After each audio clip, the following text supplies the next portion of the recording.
Comment aider un aidant à aider? On le découvre avec Amy, une orthophoniste, accompagnée de l'intervenante en zoothérapie Emmanuelle Fournier-Chouinard et Rose, sa jument Appaloosa.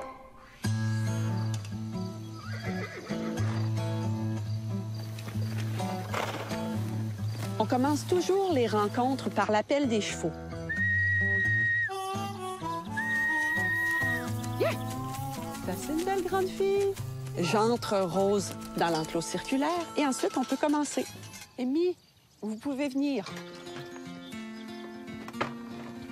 Elle est vraiment belle.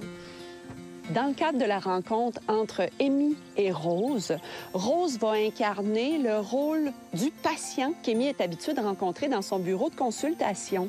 J'arrêterai ici. Et là, la dimension non verbale va faire que Amy va pouvoir travailler sur ses réactions à elle dans un contexte où l'autre, qui ne parle pas avec des mots, mais qui parle avec son corps. Ah, trop dans ta bulle, ma Rosie. A peut-être le goût de travailler ou encore, à l'inverse, non, est plutôt peu motivé par sa séance d'orthophonie. Mettons un cône quelque part, et là, c'est la leçon de l'intention. D'essayer de conduire Rose jusqu'à cette cible. OK. Le rôle du cône ici, c'est vraiment celui d'une cible. Alors, Amy, elle prend sa visée d'intervention, le cône, elle le met à un endroit. Pourquoi le cône là plus qu'ailleurs? Je me disais que c'était pas très loin, fait que c'était peut-être une marche à son niveau, étant donné que je lui ai pas demandé encore de faire un exercice de ce genre-là.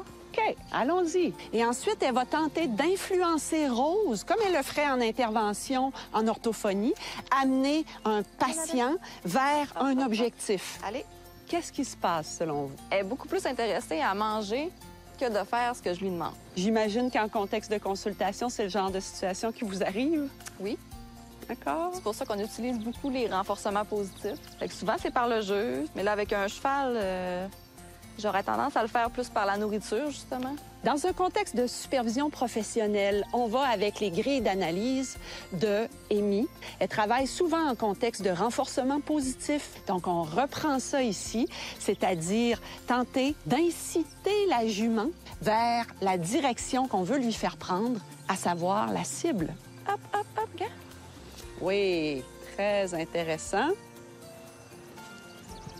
Sur la cible, excellent! Oui, tu vas l'avoir, Rose. Après cette rencontre de supervision, Amy, elle repart avec beaucoup de matière à réfléchir. Ce qu'elle a vécu avec Rose, ça lui permet à la fois de réfléchir sur elle, sur l'autre et sur comment elle réagit quand, par exemple, un enfant ou un cheval ne veut pas tout à fait collaborer.